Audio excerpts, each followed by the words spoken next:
సంతాప సభ సందర్భంగా కొన్ని రాజకీయాలు కూడా మనం మాట్లాడుతున్నాం. ఎట్లా ఇక్కడ సమావేశం కాబట్టి రాజారావు రోజుల్లో రాజకీయాలు మాట్లాడుకోవాల్సి వస్తే ఆయన సంతలో పేపర్ ఉండేది. పేపర్ చూసి ఇంకో పేపర్ చెబుతుంది, లేకపోతే మా రేడియో ఈ వార్త చెబుతుంది అని చెప్పేసి మాట్లాడేవాడు. కానీ ఇప్పుడు పేపర్ చూడటం తగ్గిపోయింది. రేడియో దాదాపుగా కనుమరుగైపోయింది. ఇప్పుడన్నీ దాదాపు ఇక్కడ కూర్చున్న అందరూ టీవీలు ఉన్నారు. వార్తలు కూడా వింటారు. వింటున్నారా? వార్తలు సీరియల్ పోతున్నారా?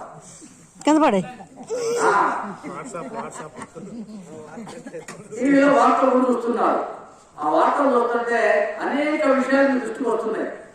దాంట్లో మొట్టమొదటి ఇప్పుడు ప్రపంచంలో 2 యుద్ధాలు నడుస్తున్నాయి. యుద్ధాలు నడుస్తుంటే మనకేంటి?